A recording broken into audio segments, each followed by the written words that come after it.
Bismillahirrahmanirrahim. Alhamdulillah wassalatu wassalamu ala Rasulillah wa ala alihi wa sahbihi wa man wala.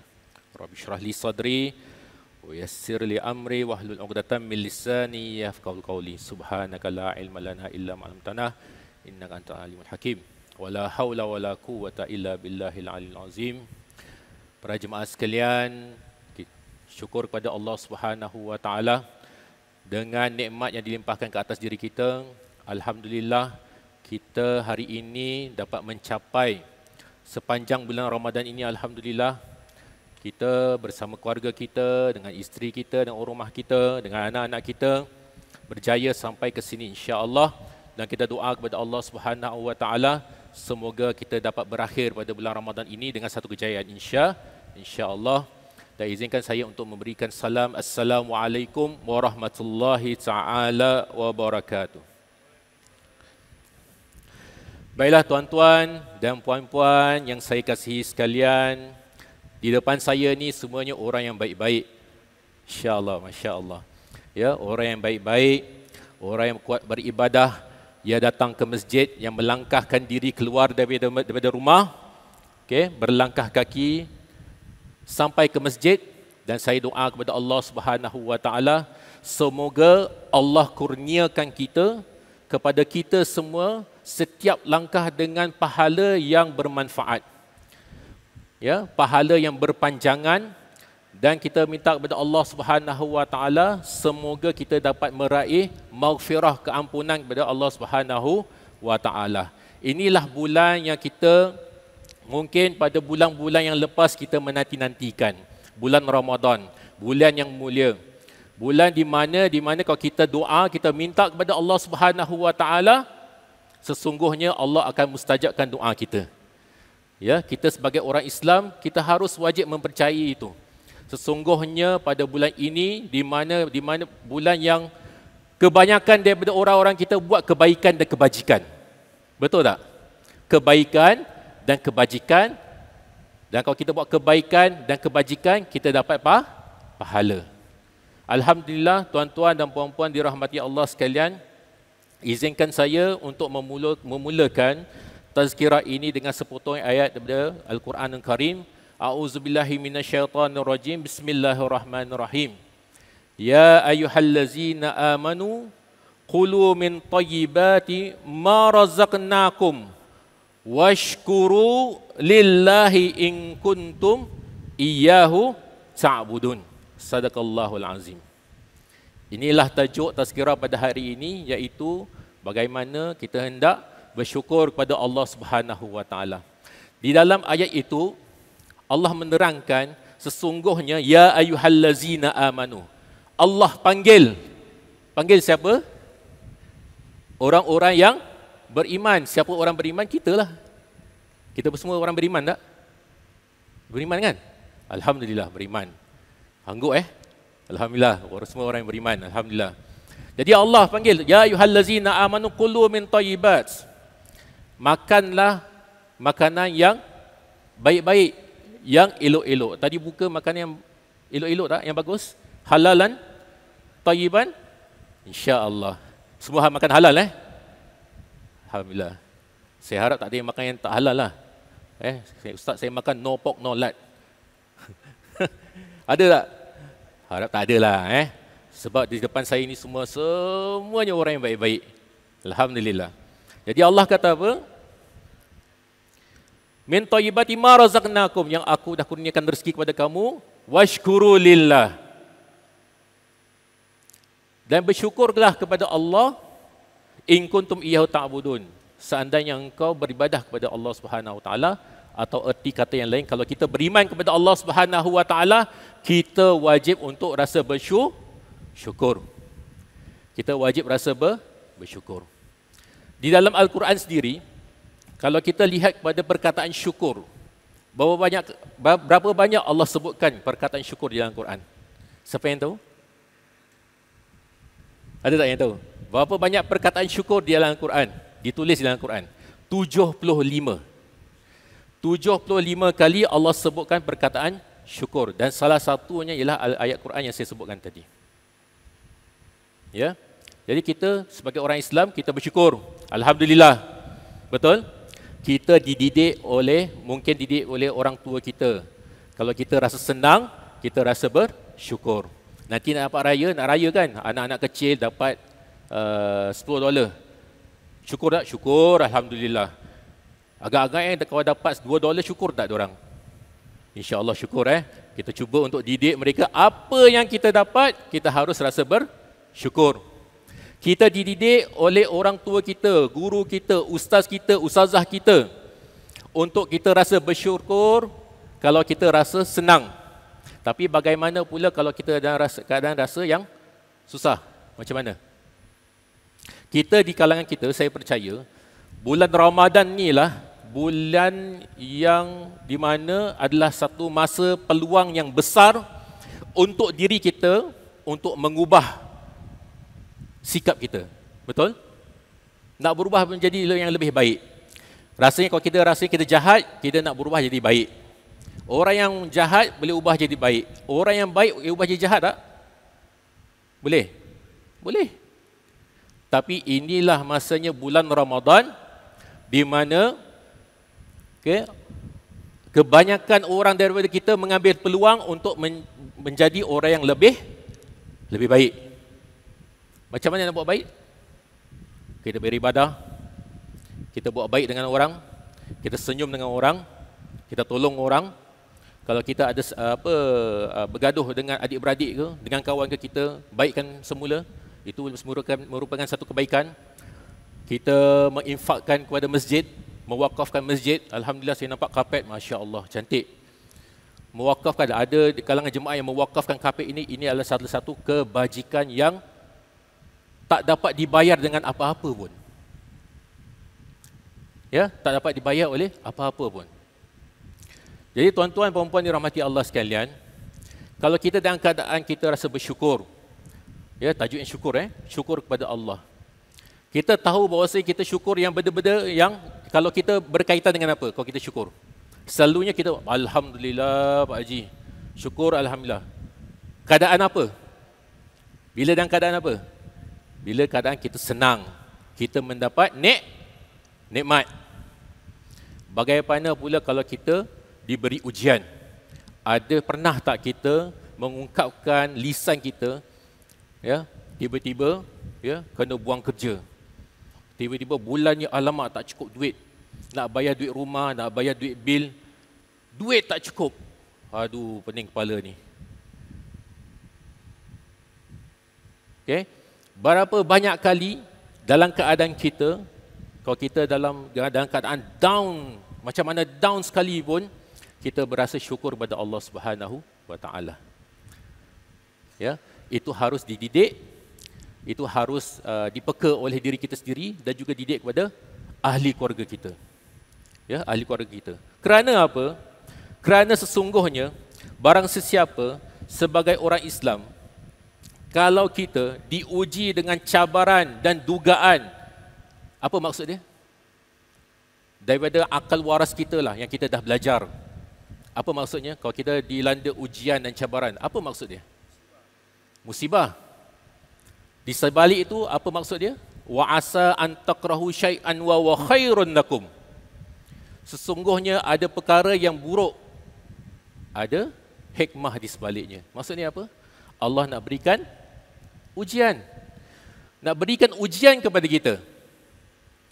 Dikala kita dalam keadaan down pun, kita depress, sesungguhnya Allah bersama kita dan kita harus fikir dengan cara waras, sesungguhnya Allah sedang menolong kita. Allah tak lari. Kalau kita rasa Allah tak dengan aku tak selalu dengan Allah ke Allah lari daripada kita? Adakah Allah lari daripada diri kita atau diri kita lari kepada Allah Subhanahu wa taala? Jadi kita harus fikir. Okey, harus fikir, berhati-hati, kerana Rasulullah sallallahu alaihi wasallam di dalam hadisnya, Nabi sallallahu alaihi wasallam kata apa? Inna izama jaza ma'a izamal bala. Rasul cakap apa? Rasul cakap sesungguhnya besarnya pahala bergantung pada besarnya apa? Al-bala. Apa tu bala? Bala tu maksudnya apa? sesuatu yang tak baik, sesuatu yang buruk. Tapi dimaksud dalam hadis ini ialah ujian. Besarnya pahala, inna izama jaza, sesungguhnya besarnya pahala bila seseorang itu ditimpa satu dugaan. Itu hadis Nabi. Dan sambung daripada hadis tu Nabi kata apa? Sesungguhnya Allah suka. Allah bukan suka. Innallah habba. Sesungguhnya Allah suka, Allah sayang kepada sesiapa? Kepada sesuatu kaum yang ditimpa oleh kesusahan. Simple. Kalau kita kena buka minda kita punya lenses, bahawasanya kalau kita ditimpa bala ujian, sesungguhnya Allah Subhanahu Wa Taala sedang menguji kita. Okay? Sedang menguji kita. Itu adalah pahala yang paling besar yang Allah boleh kurniakan kepada kita. Kalau kita sabar dalam kehidupan kita, sesungguhnya ada jalan yang keluar. Betul? Walau macam mana besar pun kita punya kekurangan duit, untuk kita bayar tu, bayar ni, nak menampung keluarga. Walau macam mana pun. Saya rasa Pak Haji semua lebih makan garam daripada saya. Walau macam mana pun, ada jalan keluar. Betul? Betul tak? Ini nasihat untuk diri saya lah juga. Saya masih muda lagi. Saya masih 22 tahun. Percaya tak 22 tahun? Ya? Yang Pak Haji ni semua menjadi saksi bahawasanya ada jalan keluar. Yang penting kita istiqamah, okay, untuk bertahan dengan hidup kita. Jadi, kalau kita dalam keadaan kesusahan, yang kita boleh buat ialah kita mengungkapkan dengan rasa syukur. Why syukur? Kenapa syukur? Sama juga dengan kalau kita jatuh sakit. Betul? Kalau kita jatuh sakit, Rasulullah SAW tidak menggalakkan kita untuk apa? Untuk merungut. Alamak, aku sakit pula. Hari ini ada benda important. Alamak, hari ni sakit, nak jumpa members sebab kedai kopi, nak lepak. Sakit pula. Alamak, boring betul lah. Demam. Kena COVID. Last macam gini kan. Last phase baru kena COVID. Saya tak pernah kena COVID, tapi ni last ni baru kena COVID. Ada juga kan kena COVID kan. Alamak, kena COVID, sakit. Kita merungut. Kenapa Rasulullah SAW tak menggalakkan kita untuk merungut ketika kita sakit? Sebab apa? Sebab ketika kita sakit itu merupakan satu kafarah. Betul? Satu kafarah. Apa itu kafarah? Penghapusan dosa. Mustahil bagi seseorang hamba itu, kalau Allah Subhanahu Wa Taala mengurniakan dia penghapusan dosa, dia merungut. Sungguh rugi. Okay? Sungguh rugi orang itu kalau merungut ketika Allah Subhanahu Wa Taala sedang mengampunkan dosa-dosanya. Ya? Jadi tuan-tuan dan puan-puan dirahmati Allah sekalian, dalam bab bersyukur ni, bagaimana kita nak bersyukur? Kita harus bersyukur dalam 3. Saya pecahkan kepada 3.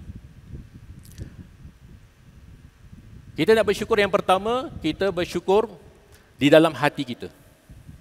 Ustaz, macam mana nak syukur dalam hati? Macam mana? Contohnya macam mana?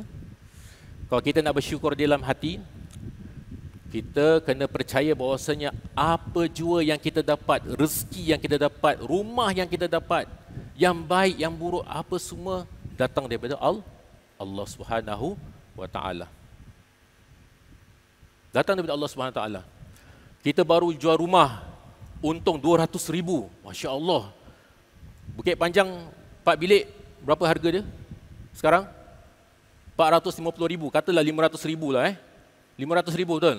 Dulu baru harga berapa? Oh, rumah saya first owner dah 30 tahun. Saya beli baru 80,000. Saya jual 500,000. Okey. B. Orang kaya baru. Wah, dah banyak duit kan? Hidung tinggi. Masya Allah. Ni misal saja, misal. Dapat duit yang banyak. Jadi kita kena beriktikad bahawasanya apa kelebihan yang kita dapat datang daripada Allah. Alhamdulillah, duit ni yang banyak ini bukan daripada usaha aku, tapi ini semua datang daripada Allah Subhanahu Wa Taala. Yang pertama sekali kita bersyukur, cara kita bersyukur yang pertama ialah di dalam hati, daripada hati kita sendiri. Pak Haji, sihat nampak. Masya Allah. Saya tengok awak pergi masjid, jalan begitu cepat sekali. Biasalah Ustaz, saya hari-hari exercise. Setiap pagi saya brisk walk daripada sini pergi ke Choa Chu Kang. Choa Chu Kang patah balik sini. Jangan. Ini semua kalau orang tanya, wah Pak Haji sihat. Alhamdulillah, Allah berikan kesihatan. Mak Haji, sihat Mak Haji. Wah, rewang apa semua. Biasa saya selalu hari Minggu Pak Hall sana tu, saya joget cowboy dengan yang lain semua, member semua. Sihat, gini-gini. Apa yang harus kita ungkapkan? Alhamdulillah, Allah berikan saya kesihatan. Segala apa kelebihan yang kita dapat nikmat, kita mesti percaya bahawasanya itu datang daripada Allah Subhanahu wa Ta'ala. Kalau kita lihat balik daripada surah Al-Kahfi,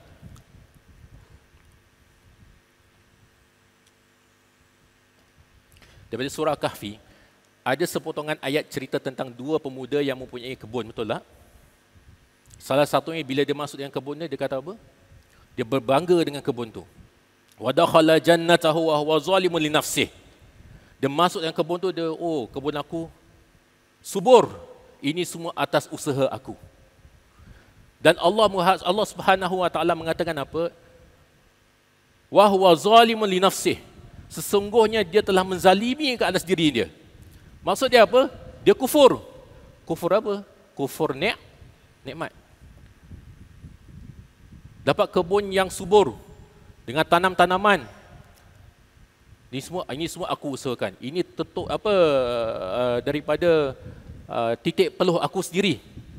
Aku usahakan. Ini semua aku usahakan. Dan daripada ayat itu seterusnya Allah kata apa? Kalau kita tahu, kita baca surah Al-Kahfi, seterusnya apa berlaku pada kebun tu? Allah musnahkan kebun tu. Ya. Jadi yang pertama, kita kena bertikad bahawasanya segala nikmat yang kita perolehi datang daripada Allah di dalam hati. Macam mana Ustaz? Alhamdulillah, ini semua datang daripada Allah. Walau macam mana pun, kalau ada kesusahan, Alhamdulillah. Saya nak ceritakan, saya nak kongsi pengalaman. Saya berpeluang untuk pergi ke luar negara untuk tolong orang-orang yang tidak bernasib baik. Jauh daripada sini. Jauh, memang jauh. Tengah-tengah padang pasir. In the middle of the desert. Di mana saya pergi daripada bandar nak pergi ke tempat tu, mengambil masa 2 jam pergi, nak pulang 2 jam. Dan di situ adalah sekumpulan orang lah, banyak, memang ramai. Dia duduk di dalam kemah. Di dalam kemah. Mengapa mereka di sana? Mereka diusir, dikeluar daripada tempat yang tidak baik. Bila kita pergi sana, kita berikan makan dan sebagainya, ada projek lah. Kita berjumpa dengan orang di situ. Di situ ada bermacam-macam orang. Ada keluarga yang ada full family. Ayah, yang suami, isteri, anak 3 orang. Anak 6 orang. Anak 2 orang. Macam-macam. Ada satu tempat tu di mana dikatakan satu perkampungan tu, setiap daripada kemah rumah tu, saya gunakan istilah kemah, mereka tinggal di dalam kemah. Kemah rumah mereka ni tak ada orang lelaki langsung. Semuanya single mothers dan semua anak-anaknya orang yatim. Saya tanya pada mereka, bagaimana keadaan kat sini? How do you live here so far? Saya tanya pada ibu dia, dah tinggal sini dah 10 tahun, macam mana? Tuan-tuan nak tahu apa jawapan dia? Alhamdulillah. Saya minta izin. Saya pergi masuk ke dalam rumah kemah mereka. Saya minta izin. Saya nak minta izin nak masuk, boleh tak? Boleh, silakan. Dan wanita itu meminta maaf dengan saya. Minta maaf banyak. Kenapa minta maaf? Pasal dalam my custom, adat kita ni, kalau tetamu datang, kita kena berikan sesuatu. Tapi aku tak ada apa-apa pun. At least lah secawan teh. Dia tak mampu untuk berikan teh. Saya cakap tak apa. Saya tak mengharapkan apa-apa. Kemudian saya berbual dan kemudian saya minta izin untuk pergi ke dapur, nak tengok juga nak experience. Okey, silakan. Pergi ke dapur, ada icebox. Tapi icebox yang terlalu buruk. Tak tahu jenama apa saya tak tahu. Mitsubishi bukan, LG bukan, Samsung pun bukan. Jadi saya buka, saya minta izin, saya nak buka nak tengok, boleh? Boleh. Saya buka, dalamnya apa? Ada isi. Akan tetapi dalamnya hanya roti. Dia ada dua je, roti dengan tairu, yogurt. Dan roti itu tak tahu dah berapa bulan, dah berapa minggu.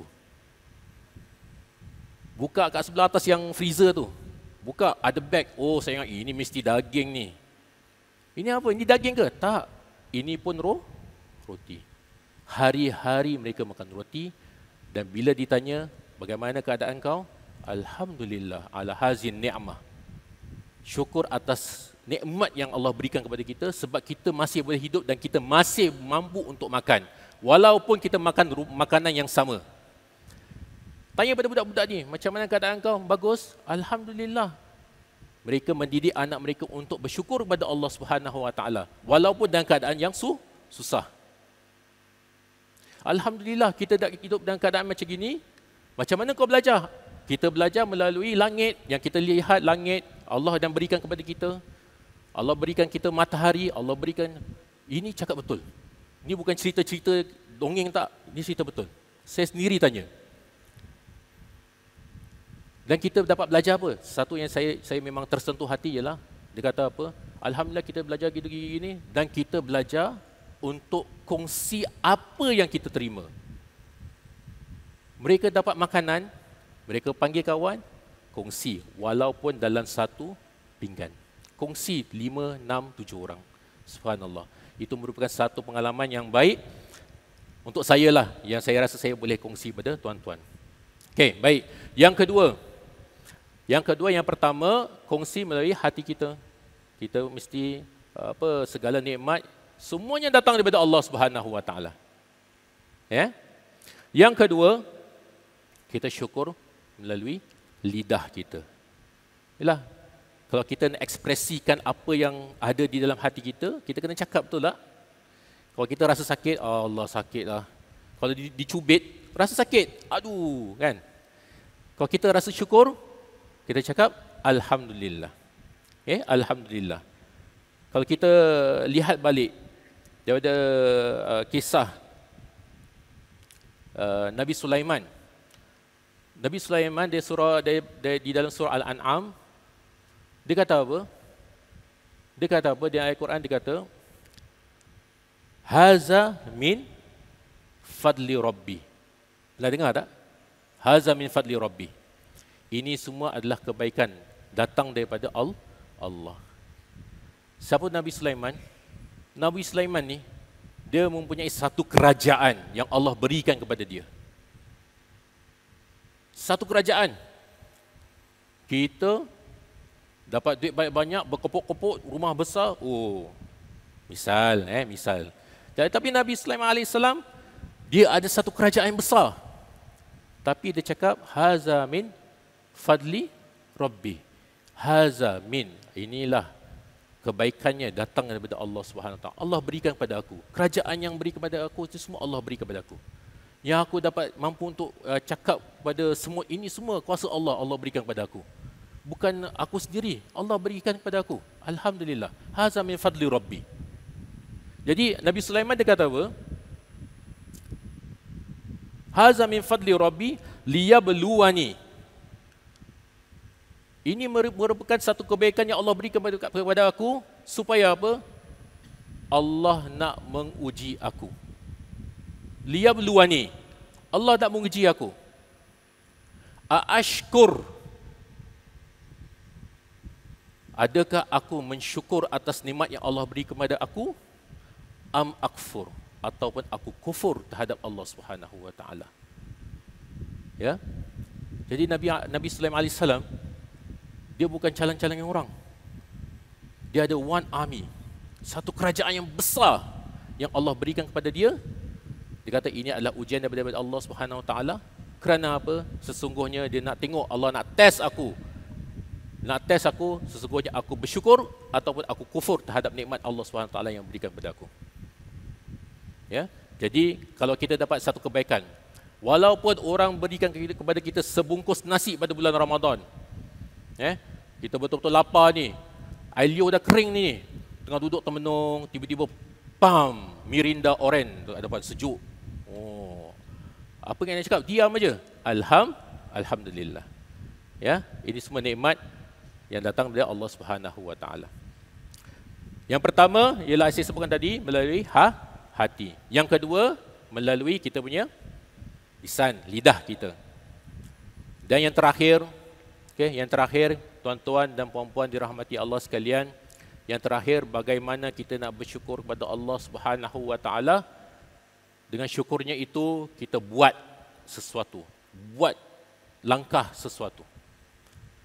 Maksudnya apa? Maksudnya for example, kalau kita diberikan rumah yang besar, gunakan rumah itu menjadi tempat yang selesa. Kenapa selesa? Supaya kita mudah untuk beribadah. Supaya ahli keluarga kita semua happy. Tak berselerak.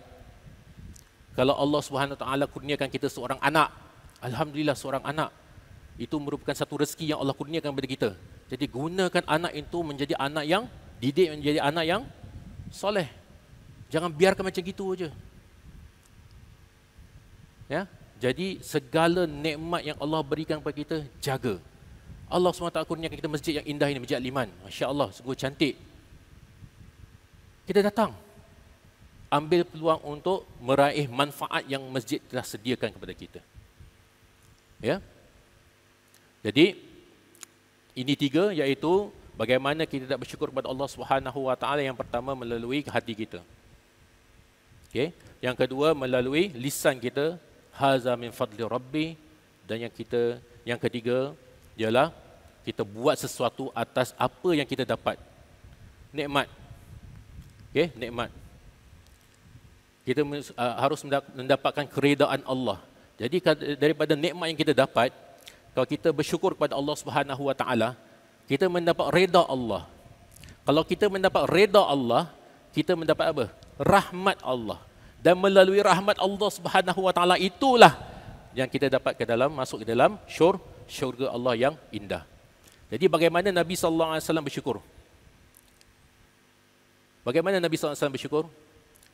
Kalau kita lihat, kalau kita baca kehidupan Nabi sallallahu alaihi wasallam, dia beribadah sampai apa? Kaki dia bengkak. Kaki dia bengkak. Kita kaki bengkak pasal apa? Main bola.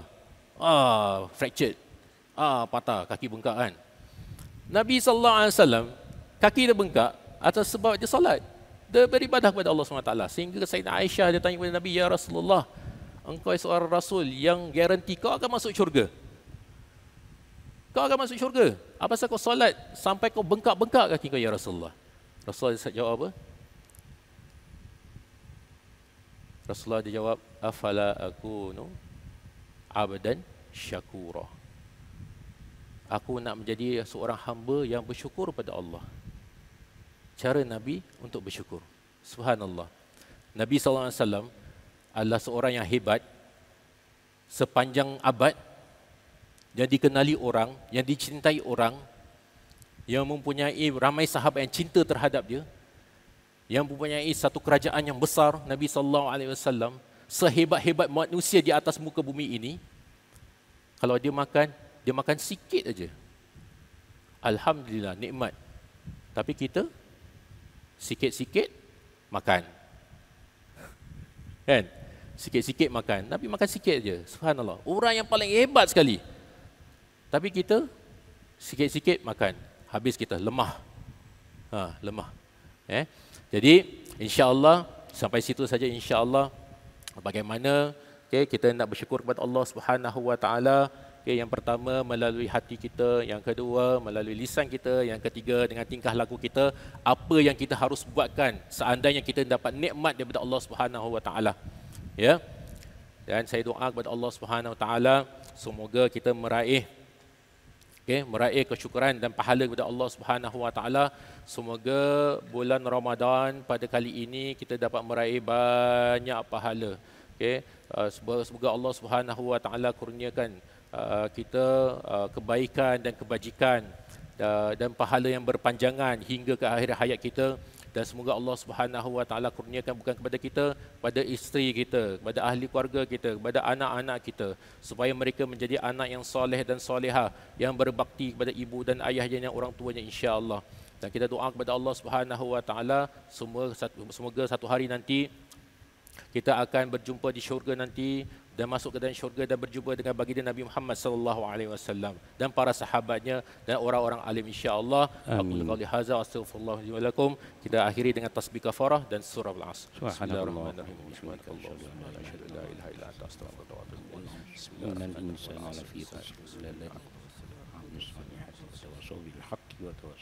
Sekian, assalamualaikum warahmatullahi taala. Waalaikumsalam warahmatullahi wabarakatuh.